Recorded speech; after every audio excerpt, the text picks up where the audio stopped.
The morning mist lingers like a veil over the peaks when the elderly couple first sees the cabin. It sits at the edge of a steep incline, surrounded by age-old pines that seem to guard its secrets. The structure is a ghost of its former glory, the wooden beams eaten away by the relentless march of time, its roof sagging under the weight of forgotten years. And yet, there is something hauntingly beautiful in its desolation, something that tugs at their weary hearts. "It's perfect," Eleanor whispers, her voice trembling.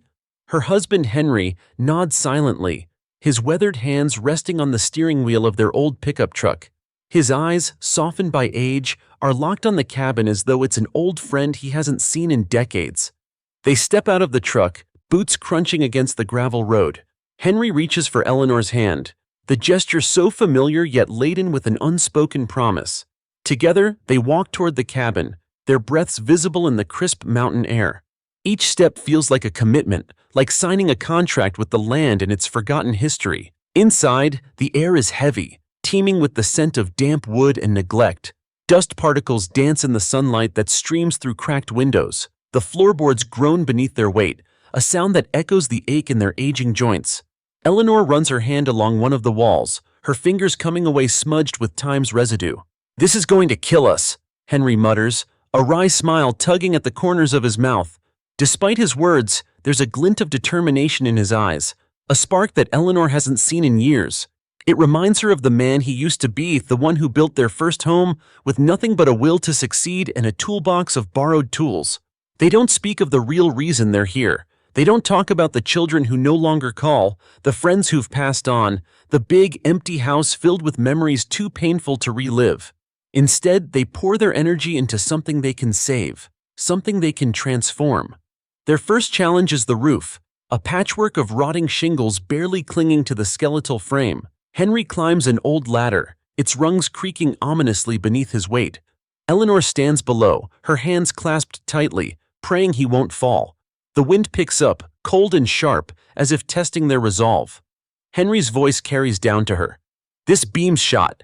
We'll have to replace the whole thing." Eleanor nods, though she knows he can't see her.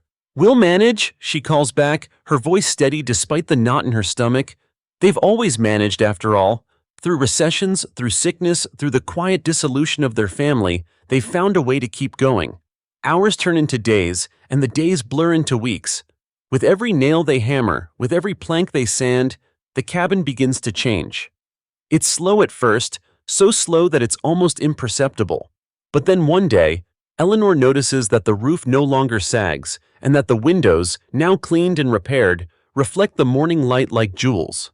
One evening, as the sun dips below the horizon, painting the sky in hues of lavender and gold, they sit on the newly rebuilt porch. Henry hands her a mug of coffee, the steam curling into the cool air. For the first time in years, they talking about the past or their disappointments, but about the future. "Imagine a garden right over there," Eleanor says, pointing to a patch of land that's little more than a tangle of weeds. "We could plant roses and maybe some vegetables." Henry chuckles. "You always wanted a garden." She smiles, her eyes moist. "And you always wanted a place where you could see the stars without the city lights getting in the way." He looks up at the darkening sky, at the first pinpricks of light breaking through. "Guess we finally got it." But the journey is far from over. The next challenge comes in the form of an early snowstorm, a brutal reminder of the mountain's unforgiving climate. They wake one morning to find the world blanketed in white, their breath fogging the icy air inside the cabin. The insulation they'd hastily installed isn't enough, and they spend the day layering blankets over the windows and doors, their fingers numb with cold. That night, as the wind howls outside, they huddle together by the fireplace, its meager warmth a small comfort against the encroaching chill. Henry stokes the flames, his face set with grim determination. "We'll need to do better," he says. Eleanor nods, her teeth chattering. "We will." The storm lasts for 3 days, but they endure. By the time the skies clear, the cabin feels more like home, not because it's perfect, but because it's theirs. They've faced their first real test and come out stronger for it. As the days grow shorter and the nights colder, they redouble their efforts. They rebuild the fireplace, fortify the walls, and even find a way to install a rudimentary heating system. Their hands bear the marks of their labor, blisters, cuts, and calluses, but they wear these injuries like badges of honor. Each one is proof of their commitment, not just to the cabin but to each other. The transformation isn't just physical. The act of building something together rekindles a fire that had nearly gone out. They laugh more now, sometimes so hard that they end up gasping for air. They argue too, but their fights are different. Less about the past and more about the best way to fix a leaky pipe or reinforce a shaky beam. But just as they start to feel like they've turned a corner, another obstacle emerges: a letter. It arrives on a clear morning, delivered by the mail carrier who rarely ventures this far into the mountains. Eleanor opens it with trembling hands, her face going pale as she reads the contents. "What is it?" Henry asks, his voice laced with concern. She hands him the letter, unable to speak. He reads it aloud, his voice growing louder with each word. "Notice of property repossession. This land has been identified as subject to unpaid taxes and will be seized." The words hang in the air like a guillotine. They sit in stunned silence, the cabin around them suddenly feeling fragile, as though it could crumble under the weight of this new threat. Eleanor finally breaks the silence. "We can't let this happen." Henry's jaw tightens. "It won't. We'll fight it." Their newfound sanctuary is at risk, and the stakes couldn't be higher. They've poured everything into this cabin: time, money, their very souls. Losing it now would be more than a setback. It would be a betrayal of everything they've fought for. The first chapter of their journey ends with this looming threat, the cabin's transformation eclipsed by the shadow of bureaucratic indifference. And yet, in their shared resolve, there is a glimmer of hope. Together, they will face whatever comes next. Unbeknownst to them, the fight for their cabin is about to become a fight for their legacy, a battle that will test not just their endurance, but the very bond that has kept them together all these years. The morning sun sneaks through the cracks in the cabin's patched-up walls, casting long fingers of light that stretch across the room. Eleanor stirs under the weight of a heavy quilt, her breath barely visible in the still cool air. The fire in the hearth has all but burned out, leaving a faint glow and a smattering of ash as evidence of their overnight battle with the cold. The events of the previous day press upon her as she blinks herself awake, the letter still folded neatly on the makeshift table by the window. Its words echo in her mind, cruel and relentless. Henry is already outside, his silhouette visible through the grimy window. She watches him for a moment as he stands in the snow, staring at a pile of firewood with an expression that borders on defeat. The axe rests limply in his hand, its handle worn smooth by the countless times he's wielded it over the years.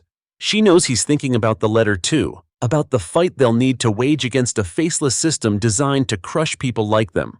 She pulls on her coat and steps outside, the icy air instantly biting at her cheeks. Henry looks up as she approaches but says nothing. His silence is heavy, a tangible weight that seems to settle around them. "We'll need to go into town," Eleanor says finally, her voice cutting through the stillness. "Talk to someone at the courthouse. There has to be a way to fix this." Henry nods but doesn't meet her eyes. "They'll just see us as another couple of old fools," he mutters. "They don't care about people like us, Ellie." "Then we'll make them care." There's steel in her voice, a quiet determination that surprises even her. She places a hand on his arm, grounding him. "We didn't come all this way, didn't put in all this work, just to let it slip away now." Her words seem to stir something in him. He straightens, his grip on the axe tightening. "All right," he says. "We'll go." Their trip into town feels like stepping into another world. The cozy mountain haven might as well be a million miles away from the bustling streets, the noise of engines and chatter assaulting their senses. It's a small town by most standards, but to Eleanor and Henry, it feels overwhelming after weeks of solitude. The courthouse looms ahead, a drab building with weathered stone steps and a single flag fluttering in the cold wind. Inside, the air smells of paper and stale coffee, the oppressive silence broken only by the occasional shuffle of feet or the muted ring of a phone. Eleanor feels a knot of anxiety tighten in her chest as they approach the counter. "Can I help you?" The clerk barely looks up from her computer, her tone devoid of warmth. Henry clears his throat. "We're here about a letter we received. A property repossession notice. There must be some sort of mistake." The clerk sighs and gestures for the letter. Henry hands it over, his movements stiff with unease. She scans it, her brow furrowing slightly as her eyes dart across the page. "This property," she begins, gesturing at the document, "has unpaid taxes dating back years. If the taxes aren't paid in full, the county will take possession." "But we just bought it," Eleanor protests, her voice rising involuntarily. No one mentioned unpaid taxes when we signed the deed. The clerk shrugs, a gesture so apathetic it feels like a slap in the face. That's something you'd have to take up with the previous owner. Unfortunately, it doesn't change the law. How much is owed? Henry asks, his tone low and measured, but Eleanor can sense the tension simmering beneath the surface. The clerk taps a few keys on her keyboard before answering. $18,000. Eleanor's breath catches in her throat. The figure feels incomprehensible, insurmountable. Henry's jaw tightens, his hands curling into fists at his sides. And if we don't pay? He asks, though he already knows the answer. The property goes up for auction in 3 weeks. The ride back to the cabin is silent, each of them lost in their own thoughts. The figure looms over them, a mountain they don't know how to climb. Their savings are already stretched thin from the cabin's renovations, leaving little, if anything, to spare. By the time they pull into the driveway, the weight of reality feels suffocating. Eleanor steps out of the truck and inhales deeply, the crisp mountain air filling her lungs. She can't afford to let despair take hold, not when they've come so far. Turning to Henry, she forces a smile. We'll figure something out. We always do. His expression softens. We've been through worse, he agrees. We'll get through this too. The days that follow are a blur of activity. They write letters, make phone calls, and reach out to anyone who might listen. Yet, at every turn, they're met with indifference or outright rejection. The system is as unyielding as the mountains around them, and the deadline looms ever closer. One morning, as they sit at the worn kitchen table, poring over paperwork, a loud knock echoes through the cabin. The sound startles them. Visitors are a rarity this far into the mountains. Henry moves to the door cautiously, his body tense. Standing on the porch is a man in his late 40s, dressed in a heavy coat and a cowboy hat. His face is weathered, but his eyes carry a warmth that immediately puts them at ease. Henry and Eleanor, right? He says, his voice carrying the unmistakable drawl of the region. Henry nods. That's us. Who are you? The man removes his hat. Name's Jack. Jack Whitmore. Heard about your situation through the Grapevine small town, you know how it is. Thought I'd come by and see if I could help. Eleanor exchanges a glance with Henry, suspicion flickering in her eyes. Help how? Jack steps forward, hands raised in a placating gesture. I used to be in your shoes, fighting for my own bit of land. I know what it's like, feeling like the whole world's against you. I'd like to offer you a loan, not one you'd get from the bank, but one neighbor to another. Henry crosses his arms. Why? What's in it for you? Jack chuckles. I get it. Help doesn't come free these days, does it? Truth is, I've been lucky in life. Made my fortune early, and now I like helping folks who remind me of where I started. Call it paying it forward. Eleanor studies his face, searching for an ulterior motive. But Jack's expression is earnest, his words sincere. Finally, she nods. We'd need time to think about it. Of course, Jack says, placing a business card on the table, but don't take too long. That auction date's coming up fast. As he leaves, Henry and Eleanor return to their seats, the card lying between them like an unspoken question. The offer is tempting, but trust doesn't come easily, especially when the stakes are this high. What do you think? Eleanor asks, breaking the silence. Henry exhales slowly. I think we need all the help we can get. But what if it's a trap? What if we end up in an even worse situation? Eleanor reaches for his hand. We've always trusted our instincts before. Maybe it's time to trust them again. That night, as they sit by the fire, the glow casting flickering shadows on the walls, the weight of their decision hangs heavy in the air. The stakes have never been higher, and the path forward is shrouded in uncertainty. Yet, as Eleanor looks at Henry, she feels a spark of hope. They've faced the impossible before, and they've survived. Whatever comes next, they'll face it together. The days following Jack Whitmore's visit are a haze of worry and planning for Eleanor and Henry. The chill of the mountain air creeps deeper into their bones as the looming auction date continues to cloud their thoughts. Each sunrise brings them closer to a deadline that feels insurmountable, and though Jack's offer is a lifeline, doubts whisper ceaselessly in their minds. What if trusting him leads to more ruin? What if they simply can't save the cabin no matter what they do? Eleanor wakes earlier than usual one morning, the first light of dawn painting streaks of pink and gold across the bedroom's modest window. Slipping out from under the heavy quilt, she pads quietly to the small kitchen. The smell of wood smoke lingers faintly, mixing with the crispness of mountain air that seeps in through the drafty walls. She sets a kettle on the stove, her movements purposeful, though her mind is adrift. The cabin has become a paradox, both a sanctuary and a weight pressing down on her. They've poured their love, their labor, and even fragments of their fractured souls into it, but now it feels like an unraveling thread in the fabric of their lives. As the water begins to boil, she hears the sound of Henry stirring. Dressed in his well-worn flannel, Henry appears in the doorway, his hair tousled and his face lined with exhaustion. He doesn't speak at first, simply watching Eleanor as she pours steaming water into 2 chipped mugs. She hands him one, their fingers brushing briefly, a comforting familiarity in an unfamiliar storm. "You're up early?" he remarks, his voice gravelly from sleep. "Couldn't stop thinking," Eleanor replies softly, her gaze drifting outside to the snow-dusted trees. "About Jack. About the loan. Do you think we're making the right choice?" Henry exhales, taking a slow sip of his coffee as he sinks into the nearest wooden chair. "I don't know," he admits after a long pause, "but I do know we don't have many answers or options, for that matter." The air between them grows quiet, tinged with the tension of shared uncertainty. Finally, Eleanor straightens her shoulders, a determined glint lighting her eyes. "We need to find out more. About him. About this whole situation."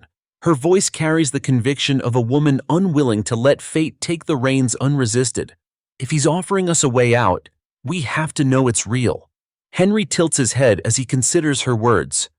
"How do you propose we do that?" Eleanor's silence is brief but loaded with thought. Finally she answers, "We go into town again, we ask around. Small-town gossip moves faster than wildfire, you said it yourself. Someone's bound to know his story." A frost-covered windshield and a sputtering truck engine later, the two find themselves once more navigating the narrow mountain roads toward the town below. The village bustles as it had days ago, but this time Eleanor feels less overwhelmed. Determination steels her spine against the noise and movement as she and Henry step onto the street. They head first to the general store. Its proprietor, an affable man named George, greets them with a nod and a toothy smile from behind the counter. The store smells of cedar and freshly brewed coffee, the shelves lined with everything from canned goods to hunting supplies. "Back so soon?" George teases lightly when he sees them enter. "What can I do for you?" Eleanor hesitates for just a moment before stepping closer, lowering her voice. "George, what do you know about a man named Jack Whitmore?" The question shifts his expression instantly. His easy smile falters, replaced by a careful neutrality as he leans against the counter. "That depends," he says cautiously. "Why are you asking?" Henry speaks up then, his tone firm. "He came to our cabin, said he wanted to help us out of a tough spot, offered us a loan. We're trying to figure if we can trust the guy." George doesn't answer right away. Instead, he strokes his graying beard, his eyes narrowing slightly. Finally, he exhales. "Jack's good people," he says. "Bit of a mystery man around here, but he's done right by more than a few folks in these parts. Helped the Millers keep their farm when the bank tried to foreclose a few years back. Loaned them what they needed and didn't squeeze them dry with interest. Far as I know, they paid him back. No trouble." A flicker of relief crosses Eleanor's face as she listens, but George isn't finished. "That said," he continues, his tone more somber, "Jack's not without enemies. Some folks think he's too quick to meddle in others' business. And there was that developer—" "Developer?" Henry presses, his brows knitting together. George nods, lowering his voice. "A big-shot construction guy from the city. Came out here last summer, trying to scoop up land for some fancy resort project. Claimed that Jack got in his way, drove the price too high to buy. Apparently, it left a bad taste in a lot of mouths." The weight of his words settles heavily on their shoulders. Eleanor glances at Henry, her expression hard to interpret. There was truth in George's description of Jack, but uncertainty still lingered. As Henry thanked George for the information, Eleanor turned the words over and over in her mind, searching for clarity. Outside, the village hums with activity again, but Eleanor hardly notices as they traverse the streets. Henry, however, pauses in front of the post office, his gaze thoughtful. "What is it?" Eleanor asks, watching him closely. Henry frowns slightly. "We should check on something before we head back." He gestures toward the small building. "Think we can ask about any tax records or history on that cabin, just to make sure we've got all the facts?" Eleanor nods briskly. "Good idea." Once inside, they approach the counter. The postmaster, an elderly woman with sharp eyes that seem to miss nothing, listens to Henry's request with faint curiosity before disappearing into the back room. Minutes tick by, and Eleanor's tension rises with each passing second. When the postmaster returns, she carries a folder filled with musty papers. Dropping it carefully onto the counter, she flips through it until she finds what she's looking for. "This the property you're fixing up on Ridge Lane?" she asks. Eleanor nods. "Yes, that's the one." The postmaster hums thoughtfully.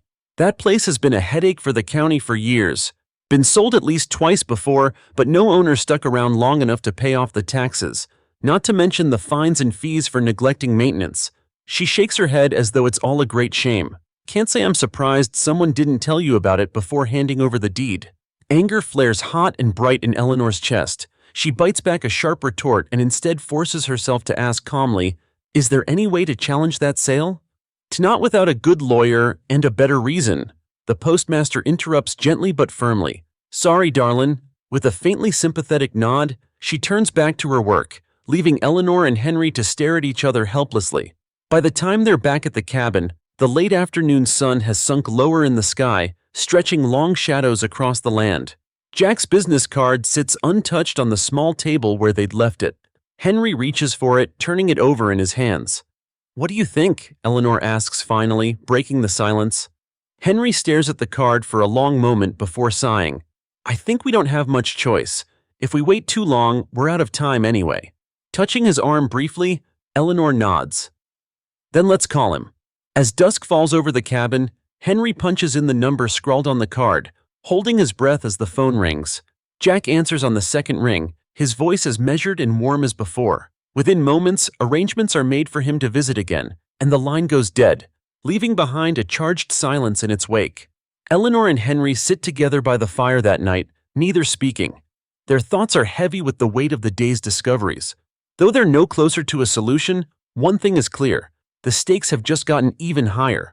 Recapping the series thus far in a single sentence, with mounting financial struggles, conflicting figures like Jack, and unshakable legacy debts on the property unfolding, mysteries cloud clear solutions for them both. The newest agreement visits chaotic resolves cues, tension especially both truths. End Pete, Transformers. The crescent moon hung pale in the purplish twilight as a thin fog curled over the snow-laden pines surrounding the cabin. Inside, Henry sat at the kitchen table, his glasses perched low on his nose as he meticulously examined the faded papers strewn before him. Each document was a piece of the tangled puzzle they had yet to solve. Across from him, Eleanor clutched a pencil tightly, scribbling notes beside open envelopes marked with red stamps. The fire crackled weakly in the hearth, barely strong enough to push back the frosty air that had crept into the room. Their breath was faintly visible in the dim light. "This just doesn't add up," Henry muttered, running a calloused hand through his thinning hair. "The taxes weren't mentioned in the sale agreement. How does that even happen?" Eleanor didn't respond immediately. Instead, she looked up from her notes, her brow furrowed. "They knew," she finally said, her voice quiet yet firm. "The previous owner, the county, whoever was in the middle of this, they knew it would fall on whoever came next. And they didn't care." Henry leaned back in his chair, exhaling deeply. "We were sitting ducks. No wonder they were so eager to sell it cheap." Silence enveloped the room, heavy and suffocating. Outside, the deep trill of an owl pierced the quiet night. Eleanor's pencil hovered momentarily above the paper before she finally set it down. "We need to face this, Henry," she said, her voice soft but resolute. "No one's coming to save us. Not the county, not the courts. If we want to keep this place, we're on our own." Henry nodded grimly. Before he could reply, a loud knock rattled the door, startling them both. They exchanged a wary glance. Visitors were rare this deep into the mountains, especially at this hour. Henry pushed himself to his feet, his body stiff from long hours spent hunched over the table. "Who do you think?" Eleanor began, but Henry raised a hand to quiet her as he moved toward the door. He hesitated for just a moment before wrenching it open, his other hand gripping the doorknob tightly. Jack Whitmore stood on their porch, his heavy coat lined with fresh snowflakes. Despite the chill, his rugged face was calm, even warm. He held a small leather binder in one hand and offered a courteous nod. "Evenin'," Jack said, his breath fogging in the cold air. "Hope I'm not interruptin'." Henry stepped aside, motioning for the man to enter. Jack wiped his boots off before stepping into the small kitchen, his imposing presence filling the space. The crackling fire seemed to burn a little brighter with the addition of a third body, though Eleanor wasn't sure if it was from the heat he'd brought in or the tension that now thickened the room. "Long way from town at this hour," Henry remarked, his tone deliberately measured as he gestured toward the empty chair at the table. "Sit." Jack accepted the offer, setting his binder on the table as he slid into the chair. His gaze moved between the couple, his sharp eyes catching every detail. The weary lines that etched their faces, the faint tremor in Eleanor's hands, the battered papers scattered across the surface. "I figure you've been doing some thinking," Jack began, tapping his fingers lightly against the leather binder. "I won't take up much of your time. Just wanted to lay out my offer in plain terms so you know exactly what you'd be getting into." Eleanor folded her arms, her expression guarded though not unkind. "And what would that be?" Jack flipped open the binder, revealing neatly typed pages interspersed with handwritten notes.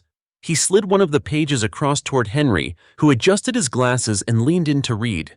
"You'd get the cash you need up front, cover the taxes, any additional fees, and a little extra for unforeseen expenses," Jack explained. "In return, I'd hold an agreement on the property. No interest, just a straight repayment plan. You'd pay back what you owe in manageable installments. No hidden clauses, no tricks." Eleanor watched Henry closely as he scanned the paper, her own nerves taut as a bowstring. "And if we can't pay it back?" she asked, her voice barely disguising her skepticism. Jack's expression didn't falter. "If it comes to that," he said evenly, "the cabin had come to me, but I'm not in the business of taking anyone's home. That's not my aim here." Henry set the paper down. "This all sounds awfully generous," he said slowly. "Why us?" "I told you before," Jack replied, his voice calm. "I believe in second chances. This cabin of yours, it's fighting to survive, same as you two. Feels right to lend a hand." Eleanor considered his words carefully, her eyes fixed on Jack's face, searching for any sign of duplicity. "You've done this before? Helped other people like us?" Jack nodded.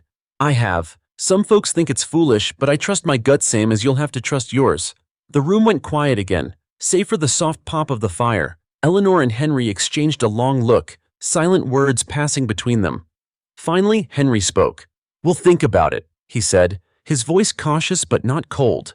Jack stood, closing his binder and tucking it under his arm. "Fair enough," he said with a nod. "But time's not on your side. The auction's less than 2 weeks out. Decisions will have to be made." With that, he turned toward the door, pausing briefly before stepping outside. "Whatever you decide," he added, glancing back at them, "I hope it works out. You two deserve that much." As the door closed behind him, Eleanor felt the tension in her chest loosen slightly, though the weight of their situation remained. She turned to Henry, her voice quiet. "What do we do now?" Henry exhaled deeply, his gaze fixed on the no-empty chair where Jack had sat. "We figure out if trusting him is worth the risk," he said, "and we do it fast." The thick gray cloud cover the next morning mirrored the mood inside the cabin. Henry and Eleanor spent the better part of the day making calls, scouring documents, and poring over every detail they could find about Jack Whitmore and the cabin's fraught history.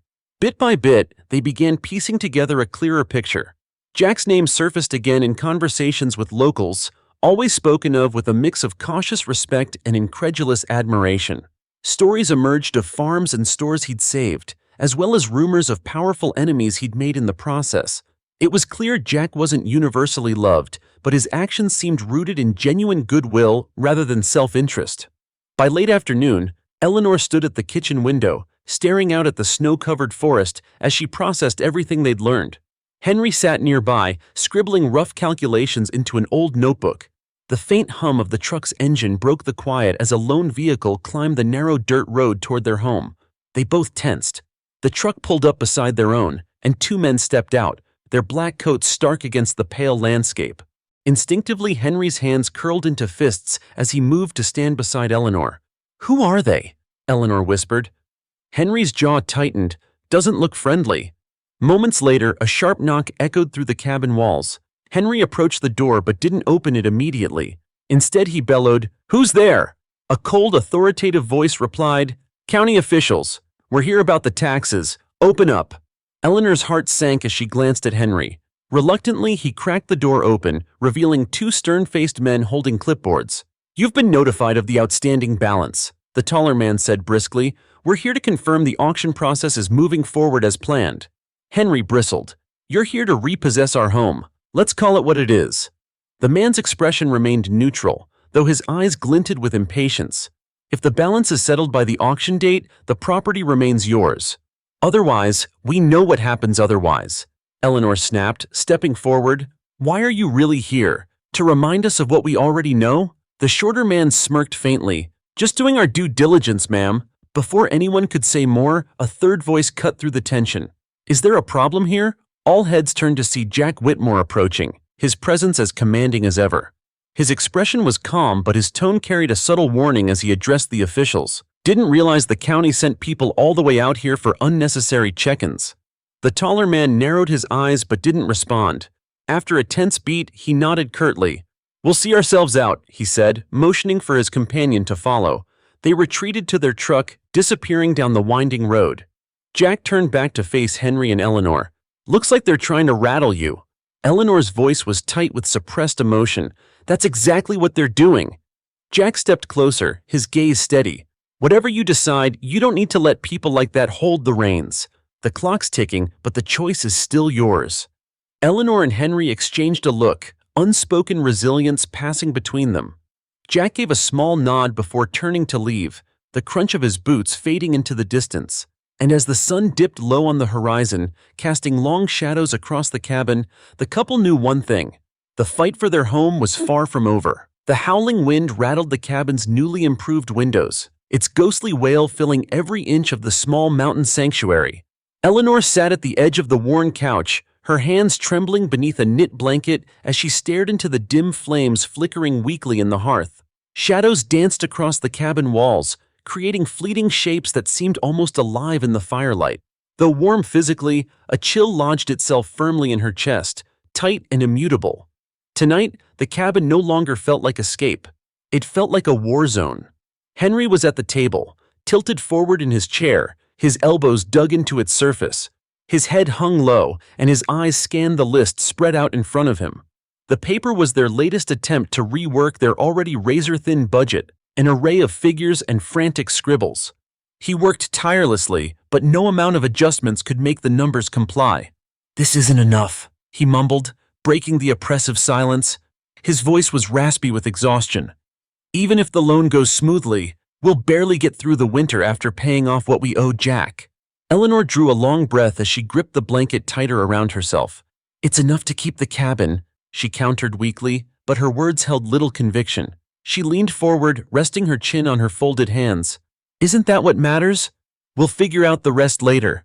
Henry didn't respond immediately. After a few moments, he leaned back and ran a hand down his face, squeezing his temples as though he could ward off the growing headache. "If we're wrong about Jack if things go south, then we might lose more than just the cabin, Ellie. We could end up with nothing left to rebuild from." Eleanor bit the inside of her cheek as her husband's words sunk in. The weight of their uncertainty had begun to gnaw away at the glimmers of hope they'd so carefully held on to. For once, she felt the strength she'd tried to exude wavering. A sudden heavy knock on the door shattered the quiet, pulling them both abruptly out of their thoughts. Eleanor shot Henry a tense glance, her pulse quickening. Out here in the solitude of the mountains, visitors were more than just unusual, they were alarming. Henry rose to his feet, instantly on guard. His broad shoulders tensed as he moved toward the door, his body a shield between Eleanor and whoever was on the other side. "Who is it?" he called, voice firm. No answer came. The knock echoed again, louder this time, and heavy enough to rattle the door in its frame. Henry's heart seemed to skip as he grabbed a nearby iron poker more for comfort than practical defense. With a deep breath, he cracked the door open just enough to peer out into the icy dark. The figure outside was silhouetted against the snowfall, but before Henry could process who or what he was seeing, a familiar voice rang out. "It's me, Jack." Relief and trepidation battled for dominance in Henry's chest as he opened the door wider. Jack's frame was dusted in a light coating of snow, his breath visible in frosty bursts. Clutched tightly in his hands was yet another binder, similar to the one he'd carried on his last visit. Henry stepped aside to let him in. "Jack, what the hell are you doing out here so late?" he asked, trying to mask his frustration behind something less aggressive. Jack shook the snow from his coat before responding. I wanted to catch you before you made any decisions. Figured I owed it to you to bring one last piece of clarity. This admission sent a shiver of unease racing down Henry's spine. Eleanor stood from her seat, watching Jack cautiously as he entered. What kind of clarity? She asked. Jack didn't answer right away. Instead, he crossed to the table, placing his binder down and flipping it open. Inside were new documents, a photo, and what looked to be an envelope filled with disorganized bills. Without hesitation, he slid the photo across the table toward them. Eleanor picked it up first. The photo was an old color print, slightly weathered around the edges. It showed a younger Jack standing in front of what looked like a newly built farmhouse. Beside him were a woman and two children, all smiles in the bright sun. That's where I started, Jack said, his voice softer now. Back when I was in your shoes. Henry frowned, leaning in to get a better look at the image. You mean, this was before you? Before anything, Jack finished for him. That's the place I fought for. The land those courthouse men tried to take from me, just like they're trying to take this from you now. Eleanor couldn't tear her eyes away from the photo. It felt deeply personal, almost intrusive to hold it. What happened? She asked, her voice nearly a whisper. Jack leaned on the back of a chair, his expression twisting into something between weariness and light amusement. What happened is, I learned what real people are up against. Banks, developers, the so-called justice system, they'll crush anyone who gets in their way. But in the end, it wasn't just my fight. It was my kids, my wife's, our legacy. Eleanor placed the photo down gently, her hands trembling. And you won. Jack nodded. Sure did, but not without help along the way. That's why I do what I do now, why I show up for people like you. He motioned toward the binder. You've got more to lose than you realize. If you can let yourself see that, maybe you'll see you've got just as much to gain. The depth of Jack's words stirred something in the air, a subtle but undeniable shift. Eleanor swallowed hard, her gaze shifting between Jack and Henry. Finally, she turned to the latter, her voice steady. We can't fight this alone anymore, Henry. If Jack's offering us a chance to keep the cabin, I think we have to take it. Henry didn't respond immediately. He clenched his jaw, the internal battle playing out vividly across his face. After a long, tense pause, he exhaled sharply. All right, he said at last, his voice quiet but certain. We'll take the loan. Jack didn't break into the smile they'd expected. Instead, his expression remained measured, almost somber, as he extended a hand to Henry. You won't regret it, he said firmly. The next morning dawned cold and gray, the sunlight struggling to pierce through a thick blanket of mountainous clouds. Henry and Eleanor sat together at the kitchen table, reviewing the final terms of their agreement with Jack. Though neither of them dared say it out loud, the papers in front of them felt like a lifeline and, simultaneously, a leap into the unknown. Once the documents were signed and Jack had taken his leave for a final time, the couple sat in silence for what felt like hours. Eleanor finally broke it, her voice barely above a whisper. Now we wait. Henry let out a low chuckle, humorless but not unkind. We've done plenty of that already. The days ticked by slowly, each one bringing them closer to the auction date. But now, for the first time in weeks, they found themselves moving differently. Though the anxiety never quite abated, they began to let themselves imagine a future beyond the looming crisis. Food tasted better, sleep came easier, and every swing of the hammer or stroke of the paintbrush felt a little less desperate, a little more hopeful. Yet the mountain rarely gave without taking something in return. On the eve of the auction deadline, a storm rolled in suddenly, bringing with it howling winds and sleet that lashed against the cabin's walls. Despite their best efforts to reinforce the roof and seal the windows during their renovation, the old structure groaned beneath the weather's unrelenting force. Eleanor and Henry worked into the night, mopping up leaks and shifting buckets around the cabin to catch a steady drip, drip, drip of melting ice. By the time the storm finally broke, they were utterly exhausted, collapsed together on the couch as the dim light of dawn began to trickle in. They didn't notice it at first, the sound that drifted faintly through the morning stillness. But as it grew louder, Henry sat up sharply, his half-asleep mind struggling to make sense of it. It wasn't until Eleanor rushed to the window, pulling back the damp curtain, that she saw what was coming. A convoy of trucks was making its way up the snow-covered road, a parade of dark vehicles crawling like shadows across the bright landscape. And at the front of them all was Jack Whitmore, Recap. As Jack convinces the elderly couple of their shared fight for legacy, they accept his loan, but on the brink of the deadline, an ominous convoy carrying both tension and promise approaches. The early morning frost slicked the cabin's windows as Eleanor and Henry stood side by side, watching the convoy snake its way up the winding road toward their sanctuary. Jack Whitmore was unmistakable, his truck leading the procession like a harbinger. Behind him, a series of vehicles, their dark silhouettes barely visible through the remnants of the storm, moved with a gravitas that felt deliberate, almost ceremonial. The crunch of the tires on the ice-packed road reached their ears, each sound like a warning bell tolling through the stillness of the mountain morning. "What is this?" Eleanor's voice was barely more than a whisper, her breath fogging up the cold glass. Henry didn't answer immediately. His jaw was set, his hands clenched into fists at his sides. It could have been help. It could have been the county, rolling in with its faceless bureaucrats to seize their home even after all their sacrifices. The question gnawed at his resolve like a predator circling its prey. But he held himself still, his pulse steady as the lead truck crested the final incline and pulled into the driveway. Jack stepped out first, his usual air of confidence augmented by the sight of the convoy's imposing presence. Instead of his usual leather binder, he carried a thick metal case. Behind him, the second truck parked, its mirrored windows hiding its passengers from sight. When the door opened, a man in a tailored black overcoat stepped out, flanked by two younger men dressed in casual yet calculatedly sharp attire. Their expressions were inscrutable, their movements deliberate. Henry moved first, opening the cabin door to step outside. Eleanor followed closely behind, tugging her coat tighter around her as the morning wind cut through her like a blade. The silence between the two parties was deafening, broken only by the muted thuds of boots against compacted snow. Jack raised a hand in greeting, his face calm but unreadable. "Mornin'. I reckon you've got some questions. Let's get to it." Henry crossed his arms, his shoulders set. "What's all this, Whitmore? You said you were here to help, not whatever this is." Jack's lips quirked slightly at the edges, though it wasn't exactly a smile. "And that hasn't changed. But let's just say we needed to raise the stakes." It was the man in the overcoat who spoke next, cutting through the tense air with a voice that seemed razor-sharp. "Mr. and Mrs. Hayes, I understand this situation has taken a toll on you both, but rest assured, our presence here isn't adversarial." Eleanor narrowed her eyes, stepping closer to Henry. "And you are?" The man inclined his head slightly. "Call me Nathan. My firm occasionally works with Mr. Whitmore on unconventional resolutions. We've been briefed on your case, and we're here to provide, shall we say, additional leverage." Henry's skepticism was evident as his gaze shifted sharply between Nathan and Jack.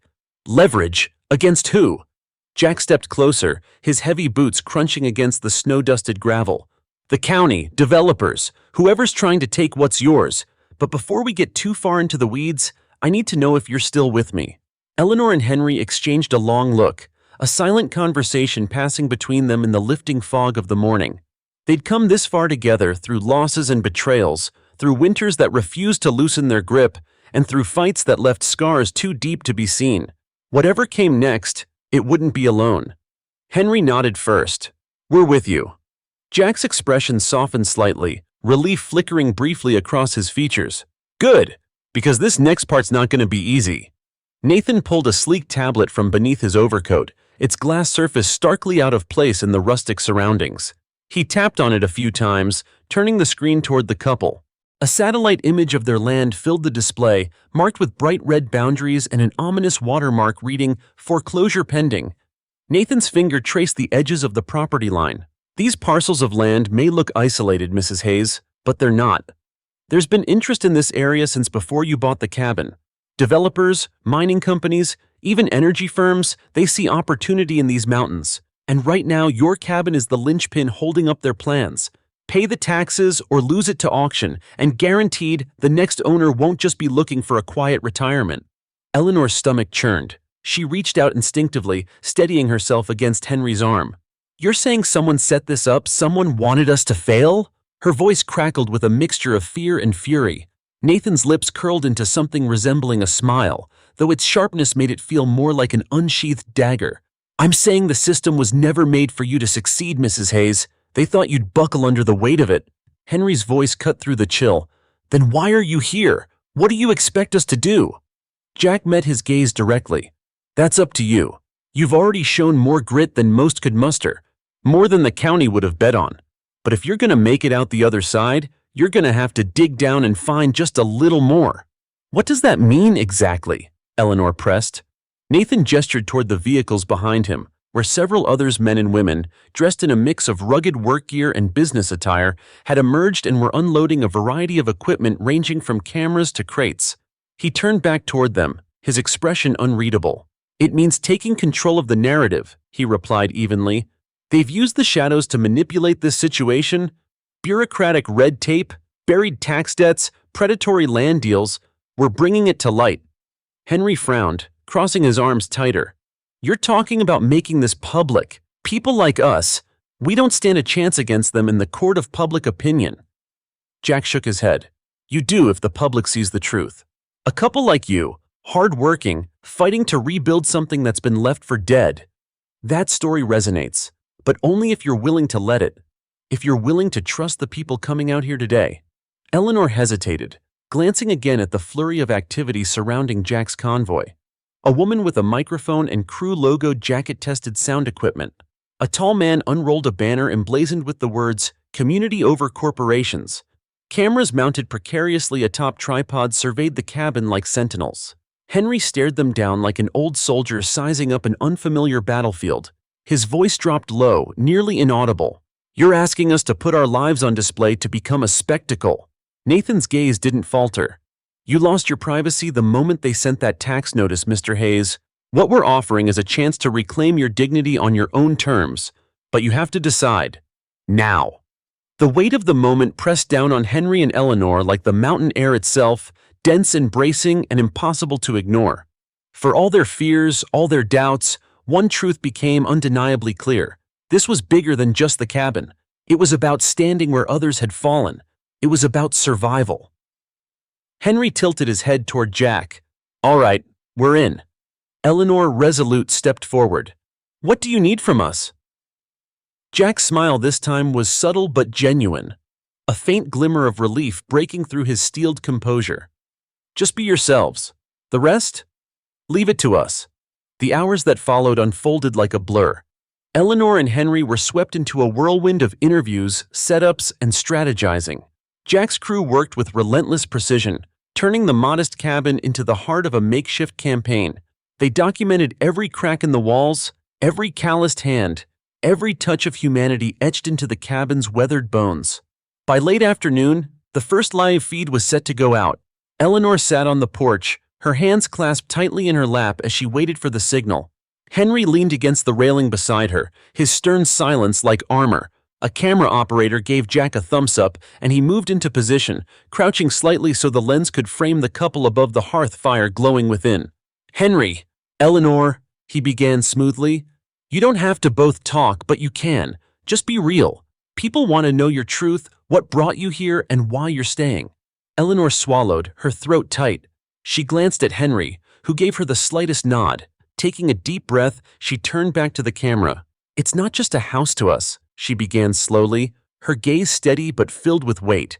It's a second chance, a chance to take something broken and make it whole again. And we'll be damned if we let someone take that from us. Recap. As Henry and Eleanor step into Jack's ambitious plan to bring public attention to their plight, their fragile sanctuary transforms into a battleground for truth and justice, sparking a campaign that promises aid, but not without risk. The chilling dawn broke with streaks of pale sunlight penetrating the dense mountain air, illuminating the cabin's battered roof and frosted windows. Inside, the small television Jack's crew had brought flickered to life, casting a faint glow across the cluttered kitchen table. The air inside the cabin felt heavy with anticipation as the sound of a morning news broadcast echoed within the walls, its familiar cadence seeming out of place in this windswept, remote refuge. The Hayes' story had gone public overnight, and now their fight was no longer their own. It was becoming a symbol, rallying cry for those who had ever been failed by the system. Eleanor stood in the corner of the kitchen, her arms folded across her chest, watching the screen with a mixture of hope and disbelief. The footage from the campaign's launch was playing on repeat. The image of her tearfully but resolutely speaking about the cabin had drawn viewers in, Jack's team had framed the video so artfully, so powerfully, that seeing herself through that lens felt almost surreal. In just a few hours, personal calls and donations had started trickling in, some from strangers who wanted to help, others from former mountain residents whose families had also lost their properties years ago due to relentless tax pressures or development. Henry entered the room, his movements slow but deliberate as he carried 2 mugs of coffee. Setting one gently in front of Eleanor, he gave her a brief, reassuring nod. "You holding up?" he asked quietly, though his own voice carried a strain he couldn't quite hide. She met his gaze, her eyes full of complexity. "It's a lot," she admitted, "but it feels like maybe we're not alone in this anymore. For the first time, I don't feel invisible." Henry squeezed her shoulder gently, his weathered palm lingering for a moment before he retreated to his seat by the table. "You're not invisible. You never were," he said, his expression softening briefly despite the undercurrent of tension that neither of them could shake. This placer fight, it's connected to something bigger now. But even as Henry spoke those words aloud, his eyes drifted to the window, where the mist still clung stubbornly to the hills and valleys below. His instinct for caution never waned, even now with the national spotlight casting its uncertain glow. The knock at the door that came a few moments later shattered the fragile quiet. Eleanor visibly stiffened, standing upright with a sudden alertness. Henry rose slower, his boots creaking across the worn floorboards as he approached the entrance. A part of him dreaded opening the door. The energy outside was thick and unknowable, charged with the possibility of either triumph or disaster. When Henry pulled it open, he immediately recognized the figure standing on the other side. "Morning, Jack," Henry said, his eyes briefly scanning the horizon for the rest of the convoy that had dispersed late last night. "You're back early." Jack stepped inside, brushing snow off the shoulders of his coat. His expression was focused, slightly terse. "Had a call this morning," he began without preamble. "Figured I ought to let you know in person." Eleanor narrowed her eyes, stepping closer. "What kind of call?" Jack hesitated for only a fraction of a second, but it was long enough for both Henry and Eleanor to sense that whatever he was about to say carried weight. "Someone from the county's legal department," he said slowly. "Seems the campaign's rattling the right cages. They're claiming your property is now under a legal review, which means it might not go up for auction just yet." Henry exhaled sharply, his face hardening as he absorbed the information. "Might not doesn't sound like much to go on," he muttered. "It's a stall tactic," Jack clarified, his tone confident. "They're buying time to figure out how to deal with the backlash. Public sentiment's already shifted in your favor, but that doesn't mean we're out of the woods. They could twist this into something ugly if we're not careful." Eleanor folded her arms tightly and leaned her back against the nearest counter for support. "So we're still waiting," she said, and there was an edge to her voice now, sharp with frustration, "waiting to see if they crush us anyway." Jack nodded slowly. "If we let them set the terms, sure. But they're playing defense now, and that gives us an opening. We just need to keep up the pressure. There's already chatter online about organizing public support petitions, fundraisers, maybe even in-person demonstrations if it comes to that. You're not just a couple fighting for your home anymore. This is turning into a movement." Henry glanced at Eleanor, then back at Jack.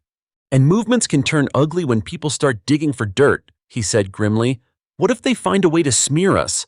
What if they twist this whole thing until we're the villains?" Jack met Henry's stare head-on, his voice steady. "Then we stay one step ahead. We tell the truth loud and clear.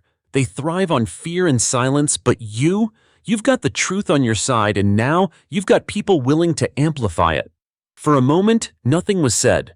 The cabin seemed to hold its breath, caught in a crossroads between hope and dread. Then Eleanor straightened, her gaze sharpening. "All right," she said firmly. "If they're going to fight us, we'll fight right back, whatever it takes."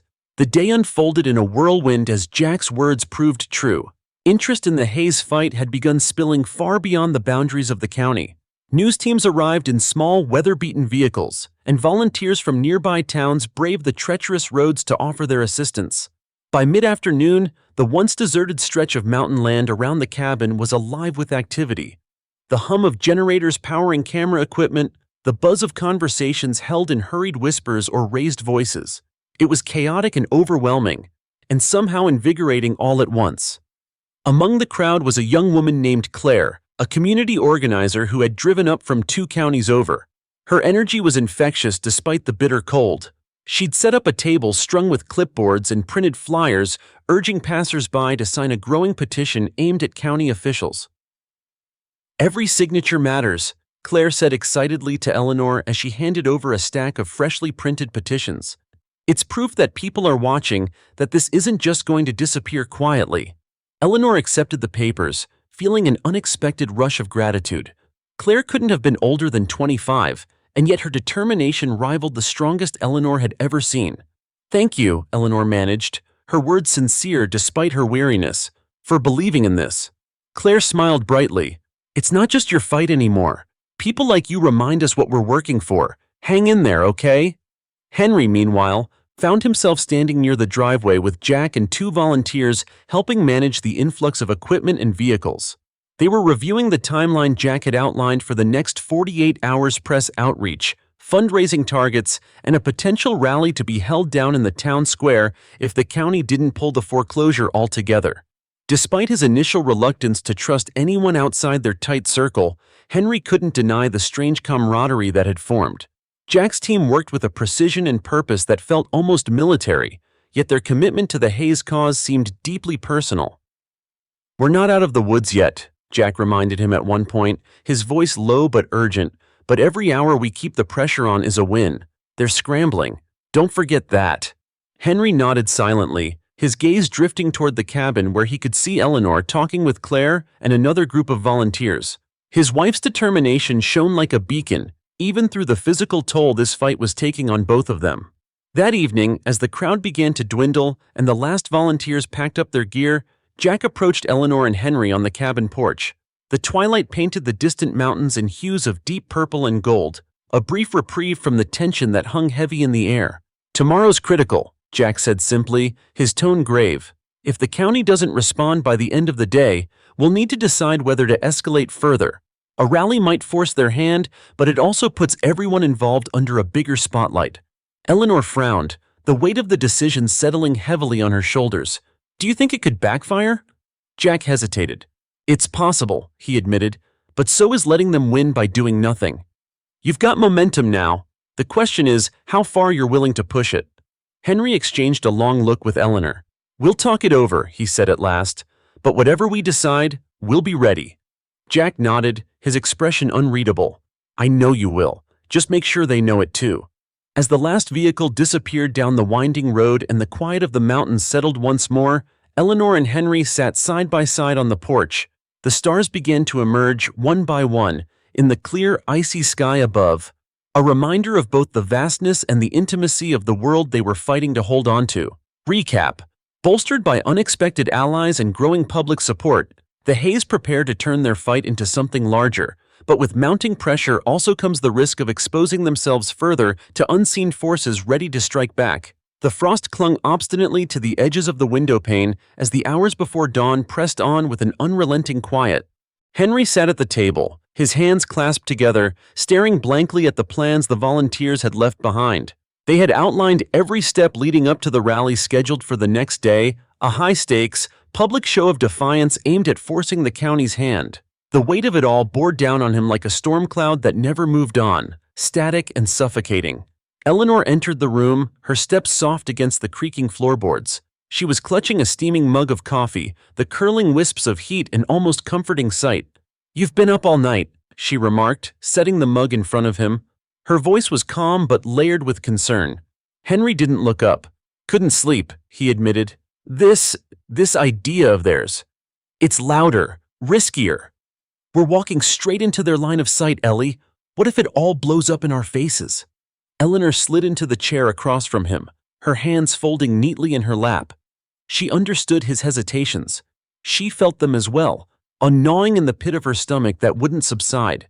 And yet, there was a quiet resolve that had rooted itself in her since the campaign began, a determination to face down the forces threatening to take everything from them.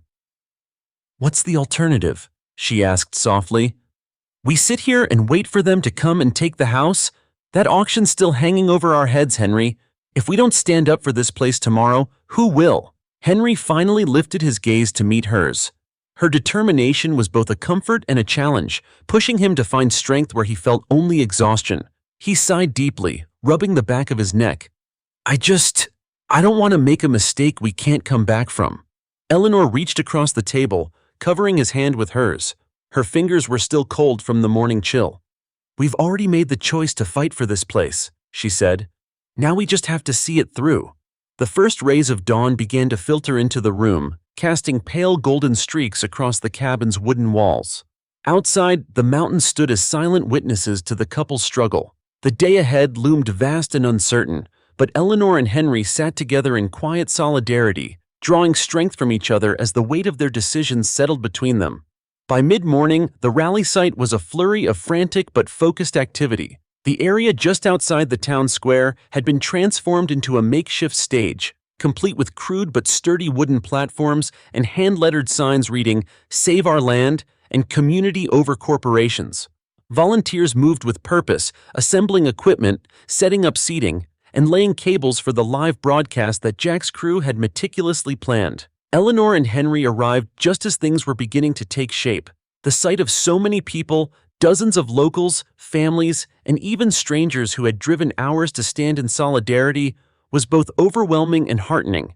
Neither of them had imagined their fight could resonate so far beyond the solitude of the mountains they called home.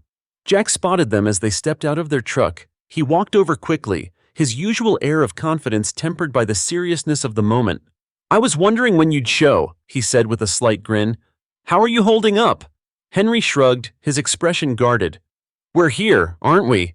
Jack nodded, taking no offense to the terse reply. "Good. The schedule's tight, but we're ready.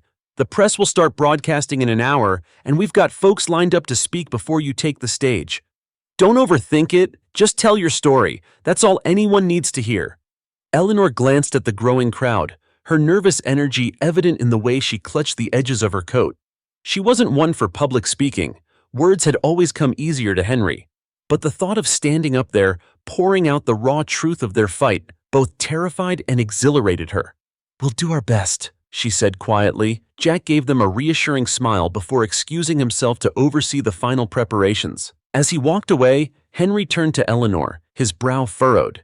"You sure about this?" Eleanor exhaled slowly, her breath visible in the chilly air. "No, but we don't have a choice anymore, do we?" As the hour of the rally approached, the atmosphere grew charged with a mix of anticipation and tension. The crowd swelled steadily, spilling into the surrounding streets. Families with young children held hand-painted signs. Elderly couples clutched one another's arms as they found places near the front. The energy was infectious, a groundswell of collective resilience that seemed to embolden even the most hesitant voices. Henry and Eleanor waited backstage, their presence concealed behind a curtain that flapped softly in the wind. Jack's team had positioned them near a small heater, but the cold seeped in nonetheless, a reminder of the mountain air that never fully relented. Nathan appeared suddenly, his sharp features calm but alert. He carried a clipboard and a set of earpieces, which he handed to the couple. "These will help you hear everything happening on stage," he explained. "We're keeping the event under tight control, but if anything feels overwhelming, just signal Jack or me and we'll step in." "Overwhelming," Henry muttered under his breath. "Yeah, that covers it." Eleanor gave him a faint smile, though her grip on the earpiece betrayed her own nerves. "We'll be fine," she said softly, as much to herself as to Henry. "We have to be." A cheer erupted from the crowd, the sound carrying over the growing din of voices. Jack's voice came through the earpieces a moment later, steady and reassuring. "All right, folks, it's time. Let's show them what you're made of." The first speakers took the stage to enthusiastic applause, their words resonating through the crisp air. Farmers recounted their struggles to retain land that had been in their families for generations. Community organizers spoke passionately about the need to resist corporate overreach. Each voice added to the growing tapestry of the movement, drawing the audience closer together in shared purpose. When it was finally Eleanor and Henry's turn, the crowd erupted in cheers as the couple stepped hesitantly onto the stage. Jack had advised them to ignore the cameras, to focus on the faces in front of them, but it was easier said than done. The sheer magnitude of the moment threatened to swallow them whole. Eleanor took the microphone first, her hands trembling slightly as she adjusted it. She glanced at Henry, who gave her an almost imperceptible nod of encouragement. Taking a deep breath, she began to speak. "My name is Eleanor Hayes," she said, her voice steady despite the nerves clawing at her chest. "And this is my husband, Henry. A few weeks ago, we thought we were going to lose the home we've spent our lives building. A home that represented more than just a roof over our head. Sit was our second chance. Our hope. The crowd was silent, hanging on her every word. Eleanor's confidence grew as she continued, the weight of the moment giving her strength. We thought we were alone in this fight. We thought we'd been forgotten, she said, her voice breaking slightly. But standing here today, I see something I never expected. Proof that we're not invisible. Proof that the power of community can still shine through the cracks in a broken system. She turned to Henry then, passing the microphone to him. He took it reluctantly, clearing his throat before speaking. I've spent my whole life fixing broken things, he began, his voice rough but resolute. Buildings, fences, cars, you name it. But this fight's about fixing something bigger. He paused, his gaze sweeping over the crowd.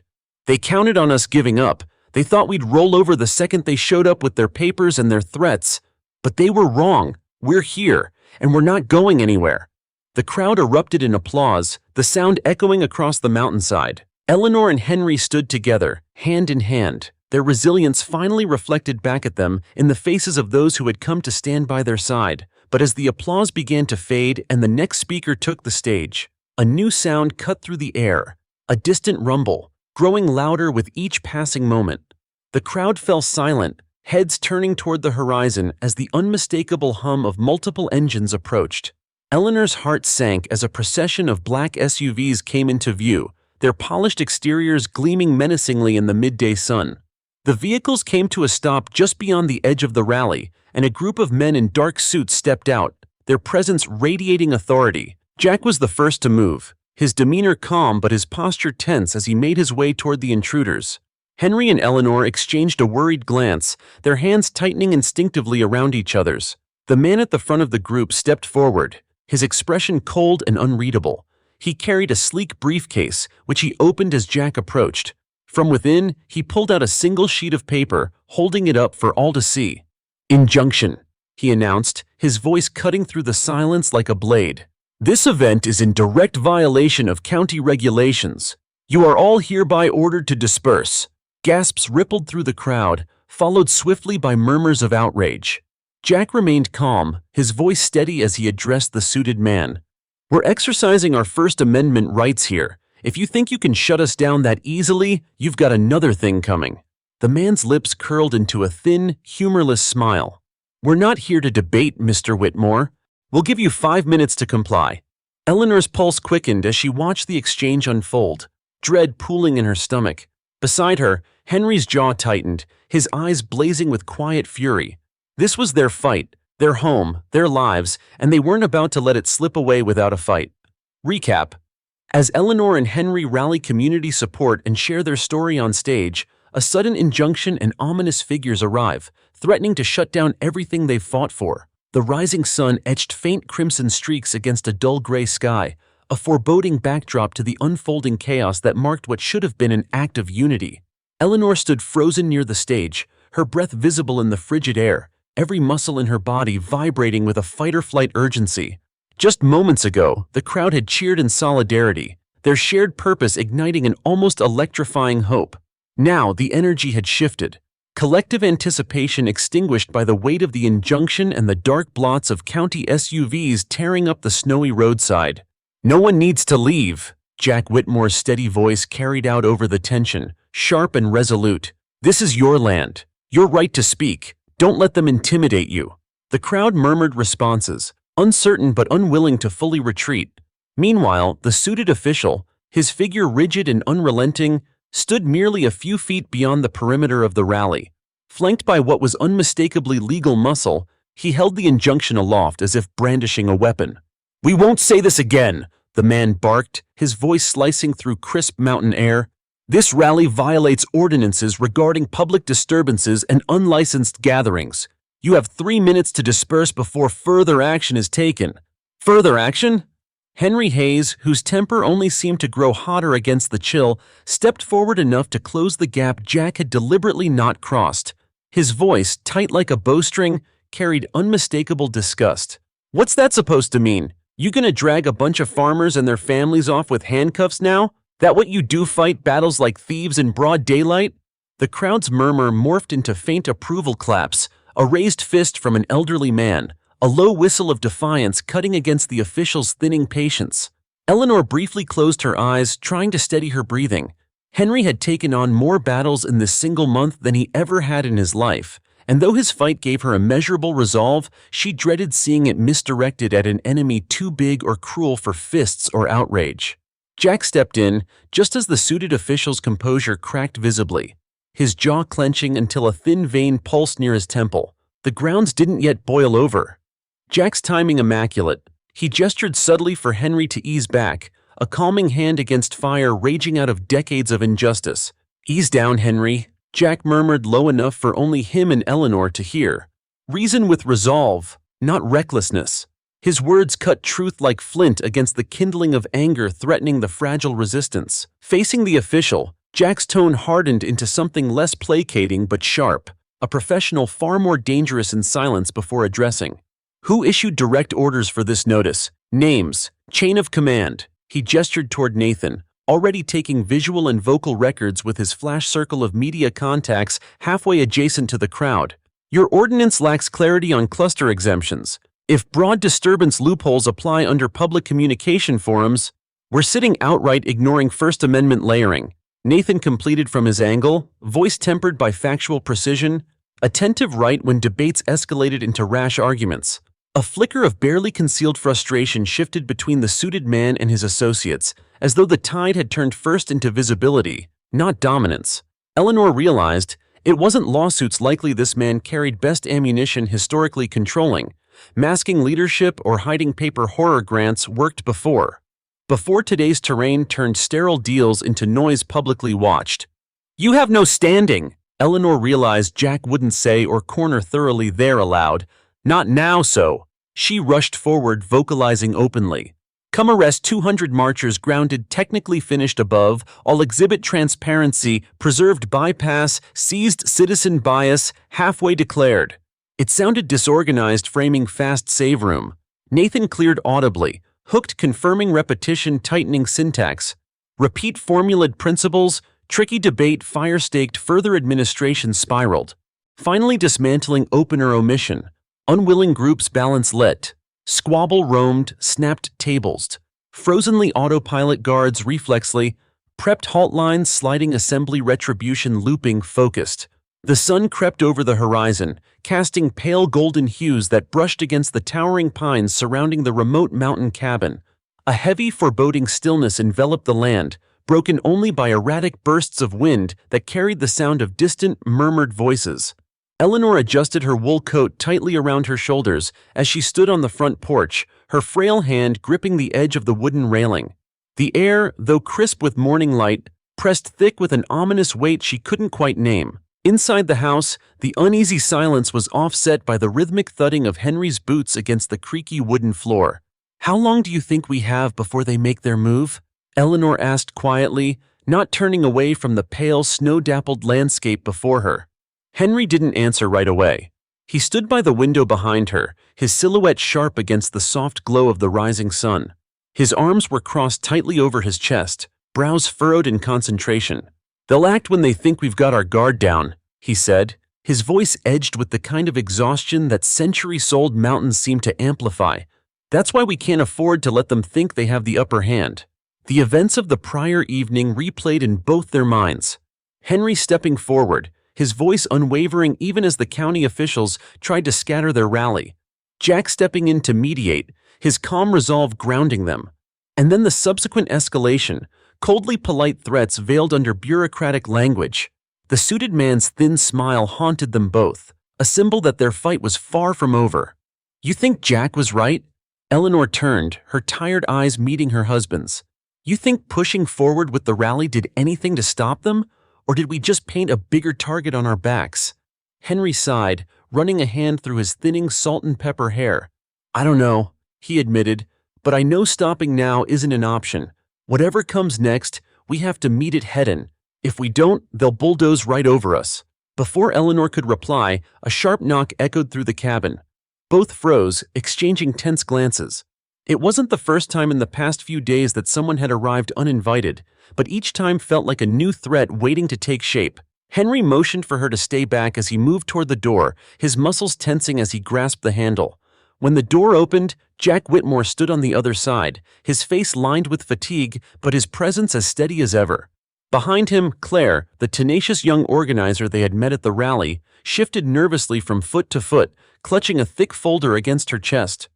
"Morning," Jack said, stepping inside without waiting for an invitation. His voice carried its usual calm authority, but there was an urgency underlying it that Eleanor immediately picked up on. "We've got news, and it's not all good." Eleanor's stomach tightened as Jack made his way into the kitchen, pulling out a chair at the table. Claire followed close behind, carefully placing the folder in front of him. Henry shut the door and joined them, his jaw clenching as he took a seat across from Jack. "What's going on?" Henry asked. Jack flipped open the folder, revealing pages of printed documents punctuated with red-stamped notices and handwritten notes in the margins. "The county's doubling down," he began. "That injunction yesterday? It was just the tip of the iceberg. They've expedited the auction process. They've got the legal clearance to push it forward within the next 48 hours. Henry slammed a fist against the table, the sound reverberating through the cabin. 48 hours? They can, Claire cut in, her voice soft but filled with urgency. And they will if we don't act. That's why we're here. There might still be a way to stop them, but it's going to take everything we've got. Eleanor, who had been standing silently by the doorway, finally stepped forward, her voice trembling but steady. What do we need to do? Jack leaned forward, resting his elbows on the table as he spoke. We need to make this as public as possible, as fast as possible. We've got the footage from the rally, but it's not enough. We need more eyes on this, more pressure on the county, and that means going bigger, louder. For a moment, no one spoke. The weight of Jack's words hung heavily in the air, the enormity of the situation pressing down on them all. Eleanor sat down slowly, her hands clenched tightly in her lap. What do you mean, louder? She asked cautiously. Jack's gaze met hers, unwavering. I mean a 24-hour live stream, full transparency. We show people exactly what this fight looks like in real time. Every conversation, every meeting, we lay it all out for the world to see. It's risky, but it's our best shot at keeping them from pulling the rug out from under us. Henry leaned back in his chair, rubbing a hand over his face. And if it backfires? If they twist it around, make us look like what? Jack interrupted, his voice firm but not unkind. A couple fighting to keep what's rightfully theirs? Let them try. The truth's on your side. It's the one thing they can't manipulate if you don't let them. Eleanor glanced at Henry, searching his face for any sign of doubt. She could see the fear in his eyes, the same fear that lived in her own heart. But she also saw something else, something that had kept them going through every adversity they'd faced together. Determination. We'll do it, she said quietly, her voice steadier than she expected. Whatever it takes. The equipment was set up by mid-morning, the cabin transformed into a makeshift base for what Jack ambitiously dubbed the Transparency Project. Jack's team moved with the precision of seasoned professionals, rigging cameras in corners that would capture every angle of the cabin without being intrusive. Microphones were tested and positioned strategically, ensuring that every word spoken within the walls would be broadcast clearly. Eleanor and Henry watched the process unfold with a mixture of awe and trepidation. This wasn't the quiet resolve they were used to. This was something far more vulnerable, far more exposed. But as the first camera began streaming, sending their story out into the digital ether, a strange sense of empowerment settled over them. Viewers began tuning in almost immediately. Comments flooded the live chat, ranging from messages of support to questions about how they could help. Jack's team monitored the feed closely, responding to inquiries and moderating discussions to keep things focused. By noon, the stream's viewer count had skyrocketed, drawing attention from larger media outlets and advocacy groups. But as the hours wore on, the strain of constant vigilance began to show.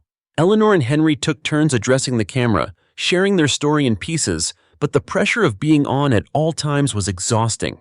Jack noticed their fatigue and took over for a while, speaking directly to viewers about the broader implications of their fight.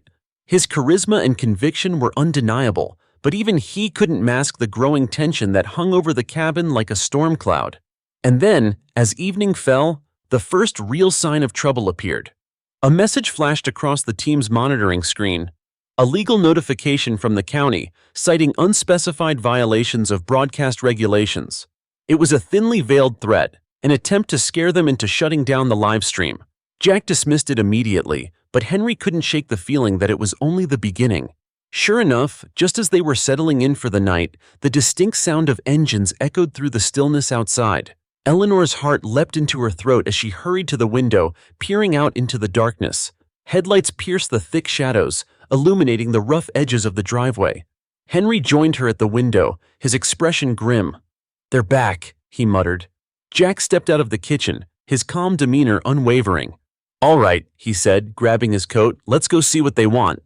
Eleanor and Henry exchanged a glance before following Jack to the door. Claire stayed behind, her nervous energy palpable as she hovered near the livestream setup. When they stepped outside, they were met by the same convoy of black SUVs from the day before. The suited official stood at the forefront, flanked by several men and women in uniform. His expression was cold, his stance rigid as he addressed them.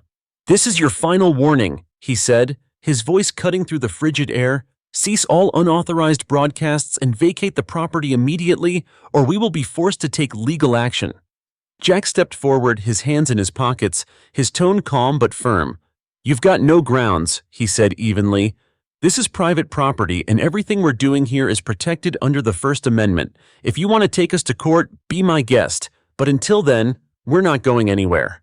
The official's jaw tightened, his eyes narrowing. "You're making a mistake." Jack smiled faintly, the gesture almost taunting. "We'll see about that." As the official turned to leave, the tension in the air didn't dissipate, it only thickened. Eleanor could feel it, a palpable sense of impending conflict that seemed to cling to every shadow. They had won this round, but the fight was far from over. Recap. As Henry and Eleanor agreed to a 24-hour live stream to expose the injustice they face, the county escalates their efforts to silence them, setting the stage for a final decisive confrontation.